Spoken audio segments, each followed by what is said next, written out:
લે ગુગુ લે લે લે લે લે લે લે ઓ બેન, તમને કેટલી વાર કીધું છે કે મંદિર પરિસરમાં કે મંદિરની આજુબાજુમાં કૂતરા બિલાડા ભેગા નહીં કરવાના. અહીં દૂધ બૂધ નહીં મૂકવાનું. આ ભગવાનની જગ્યા છે, ભગવાનનું મંદિર છે આ. પણ હું આ મૂંગા પ્રાણીને થોડું દૂધ આપીશ તો એમાં શું બગડશે? કીધું ને તમને, આ ભોળાનાથની જગ્યા છે, અહીંયા બધું નહીં કરવાનું. પણ ભાઈ, ભગવાન શિવ સ્વયં પશુપતિનાથ કહેવાય છે, અર્થાત સમગ્ર પ્રાણીઓના સંરક્ષક અને સ્વામી. તે સ્વયં કરુણામય રક્ષક અને સમગ્ર જીવોના હિતેશી છે. અને ભગવાન શિવના ભક્ત થઈને તમે આવી વિચારધારા ધરાવો છો? બેન, બહેસ ના કરશો, જાઓ અહીંયાથી.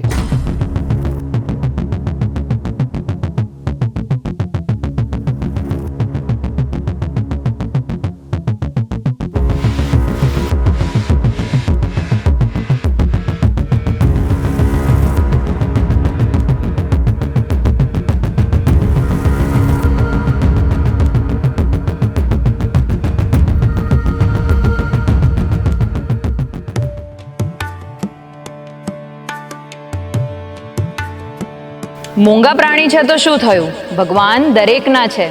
આજે માણસો એમને ખવડાવવા નથી દેતા, પણ ભોળેનાથ ખુદ એમના માટે પ્રસાદ આપે છે. ખુદ રાવણ શિવજીના સૌથી મોટા ભક્ત હતા. એમણે શિવજીને પોતાના શીશ અર્પણ કરી દીધા હતા, પરંતુ રાવણને પણ પોતાના પાપ કર્મોનું ફળ તો ભોગવવું જ પડ્યું હતું. અને આવા લોકો એક લોટો દૂધ કે પાણી ચડાવીને એવું સમજે છે કે તે પોતાના પાપ કર્મોમાંથી મુક્ત થઈ જશે. પરમાત્મા તમારા કર્મ જોવે છે, ચઢાવાને નહીં.